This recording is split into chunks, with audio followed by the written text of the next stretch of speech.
Querido, nós estamos aí passando por um período, e esse período talvez seja um dos períodos mais importantes da história de um país. Porque nós vamos escolher um novo presidente e nós vamos sofrer ou nos alegrar pelo menos por 4 anos. No mínimo isso. Se isso não acontecer, pode virar um problema ainda maior para nós. Porque pode ser interrompido pelo meio, e aí vem uma nova expectativa, um novo trabalhar, uma diferente ideia. E aí nós vamos ter toda uma dificuldade de novo. Mais 4 anos nós temos pela frente. E o que nós temos pensado a respeito disso? O que nós estamos olhando?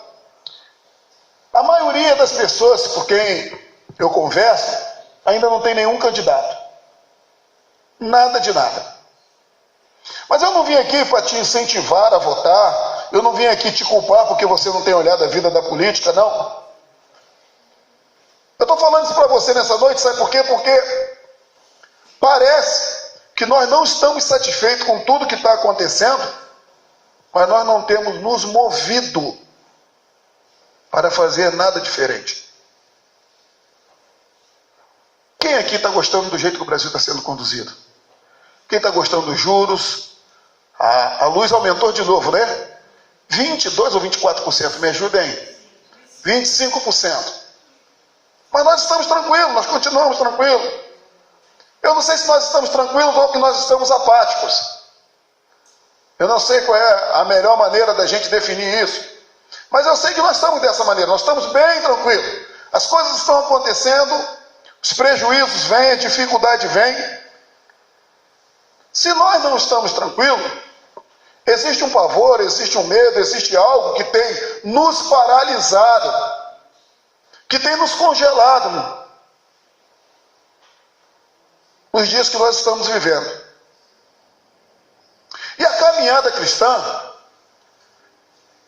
ela tem sentido o reflexo de tudo isso, ou tudo isso tem sido refletido na nossa caminhada cristã, quando nós olhamos o mundo material, o mundo espiritual. O texto que nós teremos que considerar essa noite, João capítulo 20, é um texto que conta um dos maiores acontecimentos. Ele começa dizendo que no primeiro dia da semana, chegada após a tarde daquele dia, o primeiro dia da semana. Querido, não era um dia qualquer. Era o primeiro dia da semana. Como é que começa o nosso calendário? A maioria das pessoas que eu conheço tem uma bronca danada da segunda-feira, né? Tem uma bronca danada. Mas tem gente que tem bronca de tudo. Um dia alguém falou para mim, olha, se eu soubesse quem inventou um trabalho, eu matava. Eu falei, pior que você não vai conseguir fazer isso. Quem disse que nós tínhamos que trabalhar e comer do próprio suor, você não vai conseguir. Você não tem cacife para isso. Mas a gente geralmente não gosta da segunda-feira, porque aqueles que podem param na sexta, só voltam na segunda a trabalhar. Alguns param no sábado e voltam na segunda. Alguns nem parar não param, né? Vai virando.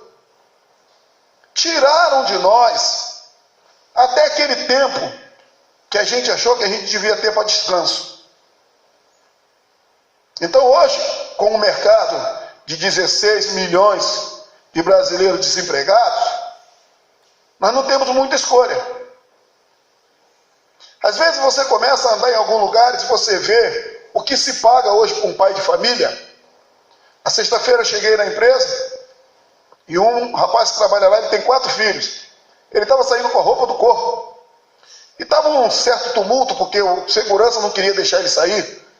E ele falou, estou indo embora, eu estou indo embora. E o chefe dele veio e falou, olha, se você for embora agora, o fretado está aí, que eles vão no ônibus fretado, o Antônio prestou serviço lá, né? O fretado está aí, mas não vai poder te levar. Ele falou, eu vou pagar a passagem do meu bolso. E eu estava na portaria, com um dos caminhões na portaria, e ele me chamou e falou para mim assim, ele é conferente lá dentro, falou, oi Eliezer, deixa eu falar contigo. Ele sabe que eu sou pastor, me chamou no canto. falou: pastor, me salva, me arruma 10 reais para me ir embora para casa, senão eu vou ter que andar a pé, dali do Ipiranga até Santo André. Eu falei: mas o que está acontecendo? Porque você está nervoso? Ele falou: não fico mais aqui mais 1 minuto. Eu fui tentar saber o que estava acontecendo. E ele disse: rapaz, eu tenho 4 filhos. Eu trabalho nessa empresa já há 5 ou 6 meses. Não me deram a minha promoção para conferente, mas eu sou conferente, trabalho como conferente e faço serviço de conferente. Eu estou virando aqui cerca de 12 horas. E aí eles não me dão nenhuma hora extra, eles me dão banco de horas. E esse banco de horas só pode descontar quando eles quiserem. Ele falou: estou a ponto de ficar maluco, eu chego no final do mês, eu trabalho, bota sábado, domingo, e o domingo vira banco de horas, aquela coisa toda, eu não tenho tempo para minha família, e quando eu chego no final do mês, que eu chego no banco para receber, tem 800 e poucos reais. Queridos, eu dei o dinheiro da passagem para aquele rapaz, quando ele saiu, para ele sair, falei: Senhor, só de pensar é aterrador. É tenebroso. Mas quando eu cheguei lá dentro, para conversar com a produção, você tem mais de 200 pessoas trabalhando lá dentro, só na linha de montagem, eu vi que todos os outros estavam na mesma situação. E eu comecei a pensar o seguinte: por que aquele estava tão chateado? Por que ele se rebelou? Por que ele tomou aquela atitude e os outros não tomaram a mesma atitude? Na vida cristã, querido, não tem sido diferente. Por que algumas pessoas querem caminhar num caminho e não se contentar com muito do mesmo, mas a grande multidão que nós vivemos hoje, uma grande multidão de cristãos, estão contentes com o mesmo que estão recebendo? A grande multidão que nós temos visto de cristãos não tem se preocupado em viver o novo de Deus, de viver algo novo com Deus, de ter uma proposta nova. Mas na vida preguiça que nós estamos vivendo, as pessoas querem se formar, as pessoas querem fazer uma faculdade, as pessoas querem fazer uma graduação, e na vida com Deus a gente parece que está paralisado, sem querer nenhum tipo de graduação, sem querer gozar nenhum tipo de patamar. A Bíblia diz que Jesus chegou no primeiro dia, como eu disse, vou ser repetitivo, não era um dia qualquer, era o primeiro dia, mas não era o primeiro dia como todo primeiro dia, que é domingo, o dia da ressurreição. Esse dia era o dia da ressurreição, era o dia que ia mudar a história. Era o dia que seria lembrado para sempre, porque Jesus é aquele que ao ressuscitar, ele dividiu a história no meio. E hoje, aonde é que você vai, qualquer matéria que fale de história, que lembre esse tempo, vai dizer o seguinte: antes de Cristo e depois de Cristo. Então esse homem, quando ele veio ao mundo, não foi o fato de Jesus nascer de uma virgem, não foi o fato da estrela brilhar em Belém, não foi o fato de Jesus morrer numa cruz, porque até ladrões morriam na cruz, mas o fato de Jesus ter ressuscitado, esse dia mudou a história. Pessoas importantes como Jesus, ou mais importantes como Jesus naquela época, também morreram. Se nós abrirmos o livro de história, nós temos um professor de história aqui, né? O Zé está aí. E nós vamos ver muita gente importante, né, do livro de história. Pedro Álvares Cabral, né? Quem mais? Tiradentes. Pessoas que colocaram o seu nome lá e são, às vezes, até venerados por algumas pessoas por aquilo que fizeram. Mas Jesus, o dia que ele morreu, ele não entrou só para um livro. Ele não entrou só para ser lembrado pelo fato de ter morrido, mas ele é lembrado pelo fato do seu corpo não estar mais numa sepultura, por ter ressuscitado.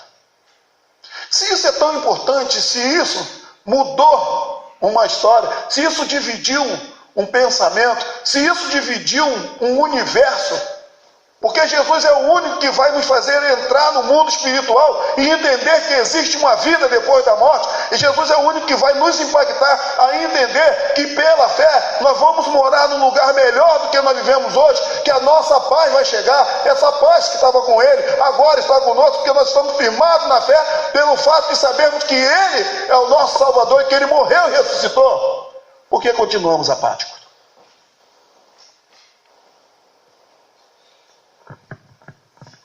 que foi que paralisou a nossa caminhada?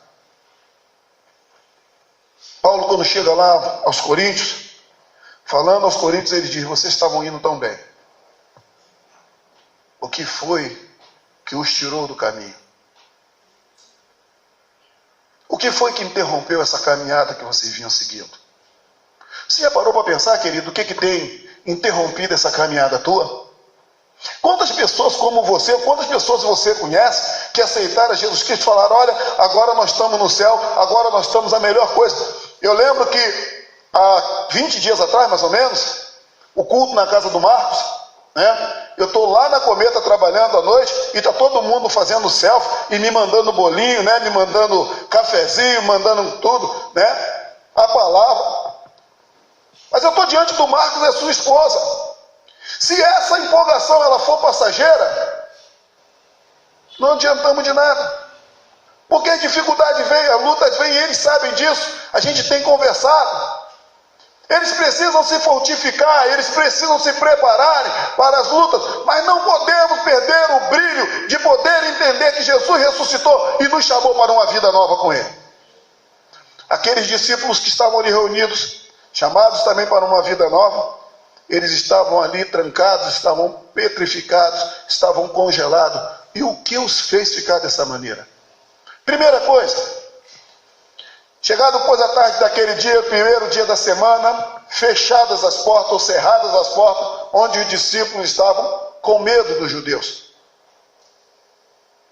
Queridos, a primeira coisa que tem paralisado a nossa caminhada com Deus é o medo.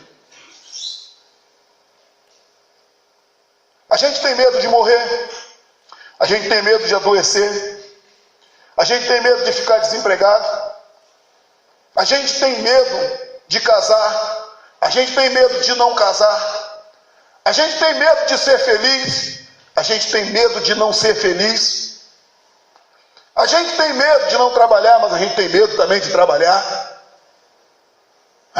Tem gente que chega num lugar e o camarada está louco para trabalhar, mas quando ele vê o trabalho duro, ele fala: não, isso aí para mim não serve não.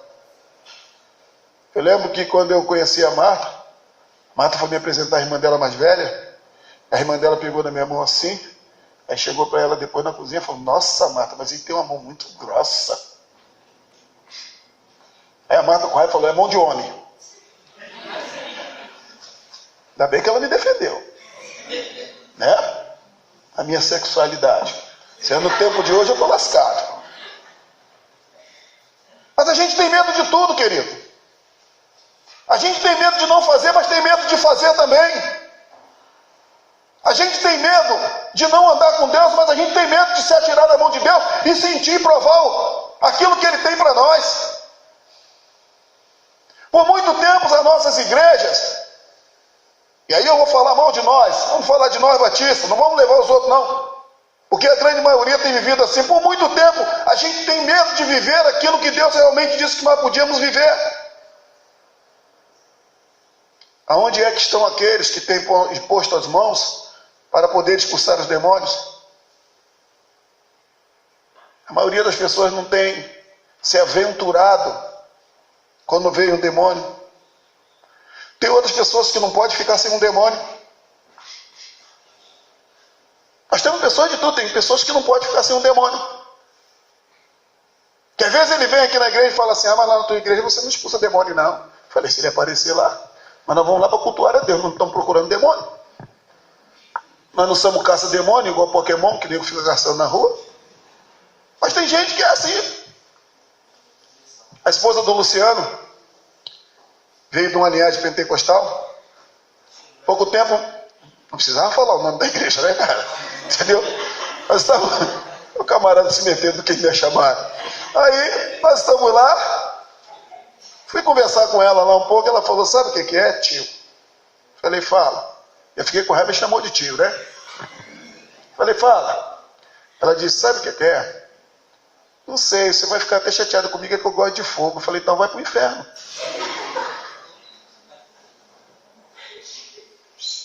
A Bíblia garante para você, querido, que lá você vai ter. E quem procura acha. Sabe, nós queremos tantas coisas, querido, mas temos tanto medo de algumas coisas. E esses discípulos estavam ali escondidinhos com medo de quê? Com medo dos judeus. Eu que sou um camarada linguarudo, né? Se eu tivesse naquele momento ali, se Jesus me chamasse e falava assim, ó, eu vou agora, Jesus ressuscitou, me chamava e falava, vamos passar essa parede aqui que nós vamos trocar uma ideia com os discípulos.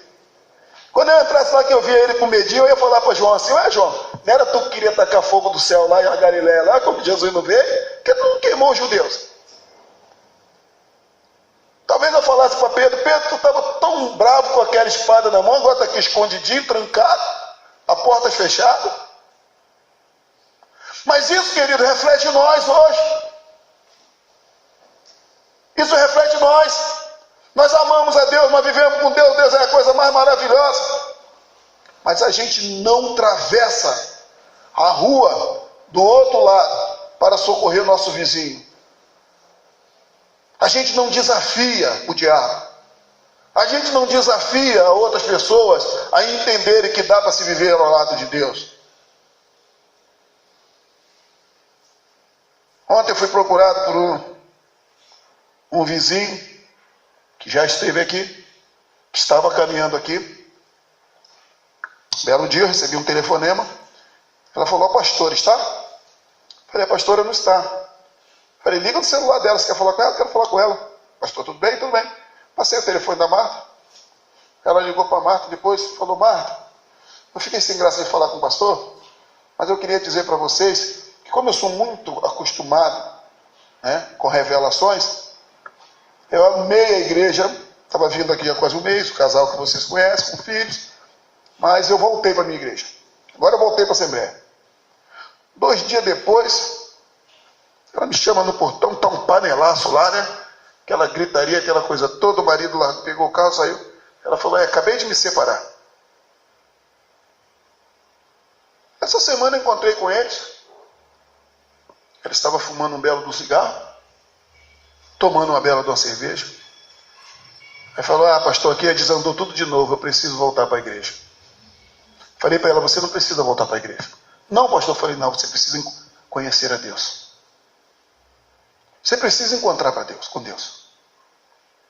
Sabe, querido, porque esse atozinho que você fez aqui hoje à noite, que você está achando que é um ato heróico, hoje, essa semana vai ser a semana mais abençoada da minha vida, porque eu saí da minha casa e eu fui até a igreja. Você está numa roubada. Vida com Deus se vive no dia a dia.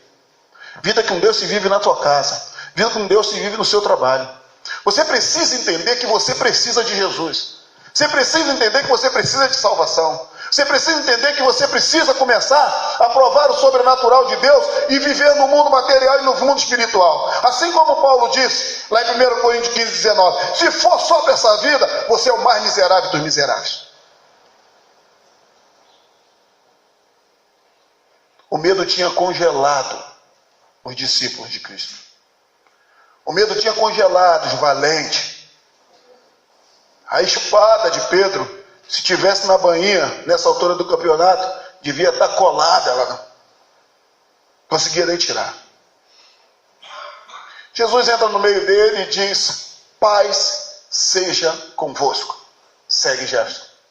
Dizendo isso, Jesus mostrou as mãos para ele, e o lado, onde a lança tinha entrado. A Bíblia diz que eles ficaram felizes. Quando eles viram a lança, a marca da lança no lado, e o furo na mão, pelos pregos, né? Ficaram felizes, se alegraram. Eu fico pensando que esse camarada falou, agora tu está aqui de volta, nós vamos de novo. Agora nós vamos de novo para a batalha. Você está de corpo presente aqui, nós vamos de novo para a batalha. Sabe, queridos, a segunda coisa que tem nos congelado, que tem tirado de nós o ânimo, é que nós não temos entendido que andar com Deus é sentir Ele presente em nós, através da sua palavra, através do seu cuidado. Se você está aqui nessa noite, se você está aí respirando, é Deus que está preservando a tua vida. Se você levantou da sua cama, se você conseguiu almoçar, é Deus que tem provido na sua vida. Mas a gente às vezes não tem entendido isso.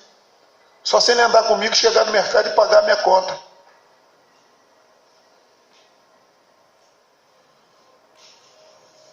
Aonde é que nós temos produzido alegria? Qual é a fonte da nossa alegria? E aí nós temos um problema mais sério, porque a Bíblia diz: alegrei-me quando me disseram, os nossos pés estão às tuas portas, ó Jerusalém. Mas aonde é que os nossos pés têm andado? Aonde é que nós temos nos alegrado? O que que tem feito bem ao nosso coração? Tem gente que escolhe o culto que vai frequentar. Espera aí, na igreja tal o pastor fala 2 horas, mas se eu for naquela igreja do lado, meia hora de pregação tá bom, né? Então eu vou nessa aqui do lado. Ah não, orar de joelho não, orar de joelho dói muito, demora. Eu lembro que quando eu tinha 17 anos, eu era de uma igreja, e lá tinha um casal, eles não tinham filhos, eles eram bem velhinhos, deixaram depois a casa deles para a igreja, doaram a casa deles para a igreja, e a casa deles era uma bela de uma casa, enorme, onde o Carlinho mora, no caminhão, seu Melo e Dona Emerita, sensacionais, cristãos maravilhosos, mas o seu Melo tinha um defeito muito grande. Todo mundo amava o seu Melo e a Dona Emerita, mas todo mundo conseguia ver o defeito do seu Melo. Você sabe qual era o defeito do seu Melo? O defeito do seu Melo era tão grande que virou jargão entre os jovens. E um dia eu pensei que era só entre os jovens. Eu estava numa reunião da União Feminina e a esposa dele estava lá, e no final da programação pediram: vamos ouvir uma oração com a irmã Emerita. E eu lembro que quem pediu, a dirigente lá de frente, falou: mas não vai fazer uma oração de seu Melo. O seu Melo começava a orar, e o falecido pastor Ezequias, que foi pastor aqui, que passou para o Senhor alguns meses atrás, era o nosso pastor. O seu Melo começava a orar e a oração dele durava pelo menos 15 minutos. Fosse o culto que fosse a programação que fosse. E engraçado que era uma oração maravilhosa. Mas chegou um tempo que as pessoas queriam voar na jugular do pastor quando ele pedia para o seu Melo orar.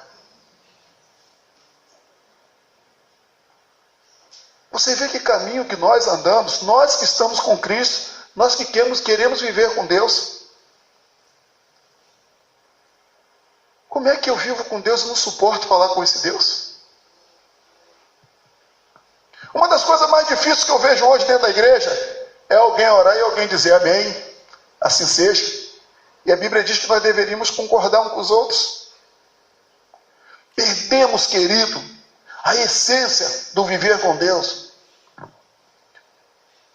Parece que perdemos a alegria. E só vemos a alegria como nós vemos o agir de Deus na nossa doença. Agora estamos felizes. Só vemos a alegria como eu estou 5 meses, 1 ano desempregado, e aparece um emprego e fala: agora Deus lembrou de mim. Deus lembrou de ti todo dia, querido. Eu sempre digo que Deus tem as suas preferências.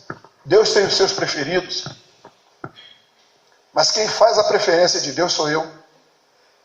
Quando eu também o prefiro.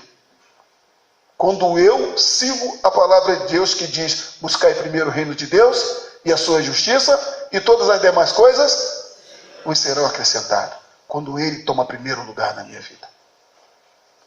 Dizendo isto, mostrou-lhe as mãos do lado, eles se alegraram vendo o Senhor. Disse-lhe, pois, Jesus outra vez: Pai seja convosco. O que fica claro aqui para mim, que uma das coisas que Jesus logo notou, era que os seus discípulos estavam vivendo um momento sem paz nenhuma. É a segunda vez que Jesus chega no meio deles, e Jesus faz questão de dizer para eles, que eles precisavam estar em paz. Sabe por quê, querido? Porque sem paz eu não consigo fazer nada. Quem aqui já dormiu preocupado com alguma coisa? Quem aqui conseguiu dormir? Dívidas então, né? Lá em casa, a Marta não sabe mais o que tem devendo, o que paga e o que não paga. Porque quando a Marta cuidava do dinheiro, quando era ela que tinha que pagar as coisas, a Marta não dormia.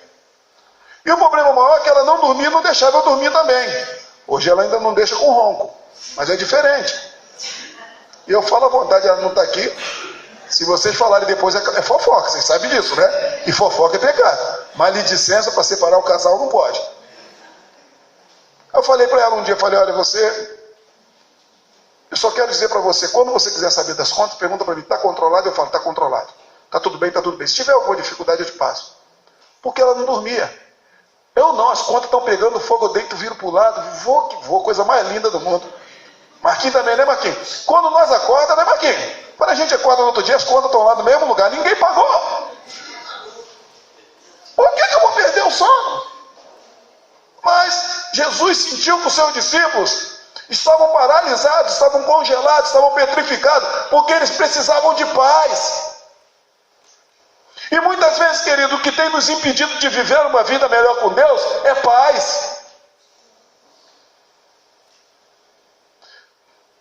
Mas a gente briga por tudo.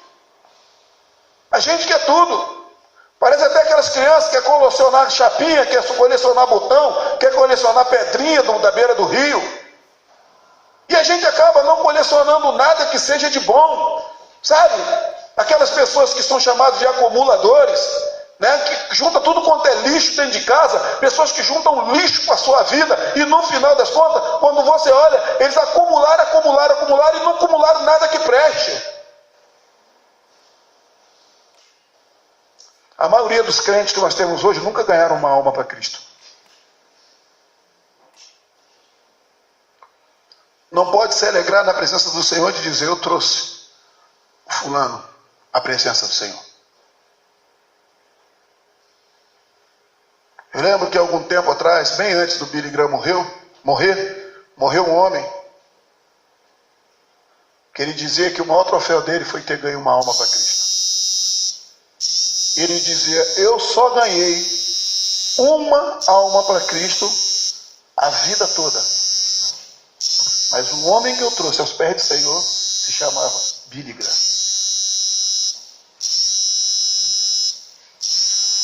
E nós? O que tem trago alegria para nós? O que tem dado paz para nós? O que tem produzido isso em nós? Jesus então disse para eles, olha, assim como o Pai me enviou, também envio a vocês. Vocês precisam trabalhar. Vocês precisam pôr em prática. Se vocês estão alegres realmente, se faz diferença na vida de vocês, vocês precisam pôr em prática. É a mesma coisa que eu e você, querido. Eu amo ser salvo em Jesus Cristo, mas eu não divido isso com ninguém. Minha família está indo para o inferno. E eu estou feliz de domingo aqui na igreja. O próximo Face a Face, que nós teremos em outubro, eu falei com o pastor Luiz falou, pastor, quantas pessoas vêm? Eu falei, eu quero que a igreja envie pelo menos 10 pessoas. Mas eu particularmente, já fechei um pacote de 5 pessoas. Porque eu tenho colocado na mão de Deus, que eu quero os meus irmãos salvo e rendido aos pés de Jesus Cristo. Já comuniquei a eles. Falei para eles, eu quero dar um presente para vocês. Eles nem imaginam para onde é que eu vou botar eles. Mas eu tenho certeza que se eles encararem esse desafio, eles vão voltarem a ser bênção na mão do Senhor. Querido, você não foi chamado para Deus para estar sentado nesse banco aqui.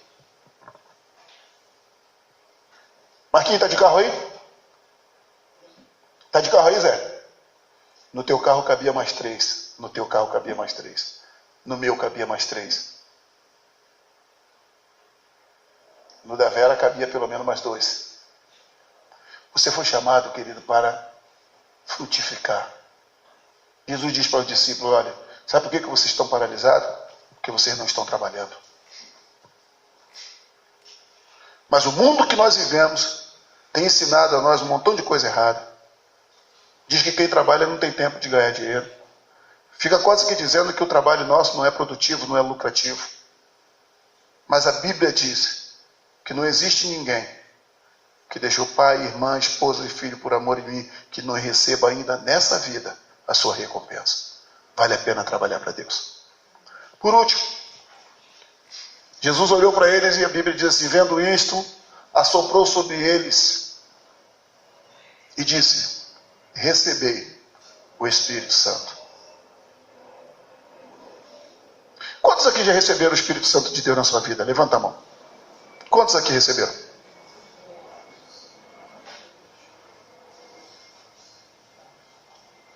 Estavam escondidos, com medo, assombrados. Estavam tristes que Jesus tinha morrido e para eles ainda não tinha ressuscitado. Estavam desesperançosos porque tudo aquilo que sonhavam em viver com Cristo para eles tinha acabado. Mas Jesus aparece e sopra sobre eles o Espírito Santo. Você já se perguntou para quê que você recebeu o Espírito Santo? É para essa vidinha aí que você está levando? É para essa vidinha?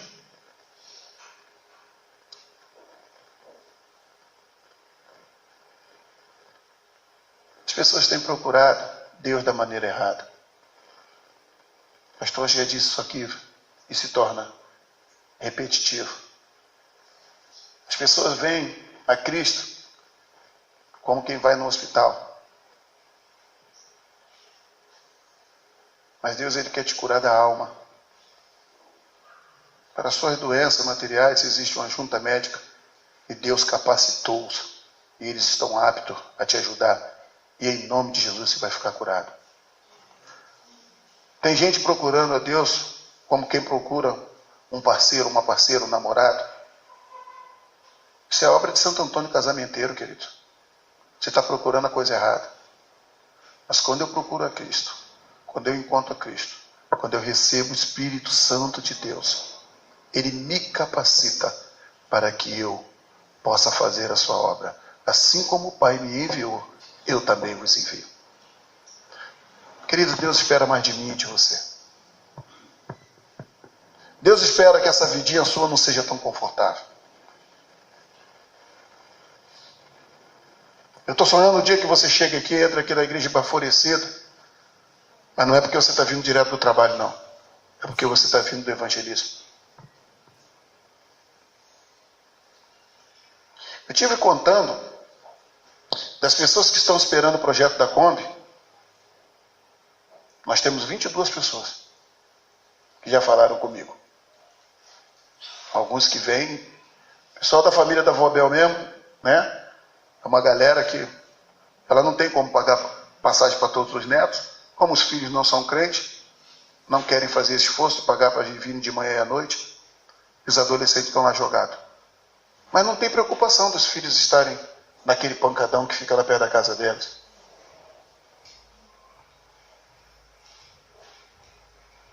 Se você olhar à tua volta, você vai ver pessoas sedentas por Jesus Cristo. E você, que foi chamado para, em nome de Jesus, saciar a sede deles, não tem feito nada. E muitos deles têm morrido de sede por não serem alcançados pela palavra de Deus. Se alguma dessas coisas que paralisaram os discípulos tem paralisado você, querido, está na hora de você se mexer. Está na hora de você repensar. Pastor, o que tem me paralisado é o vício. E vai continuar paralisando se você não brigar para mudar.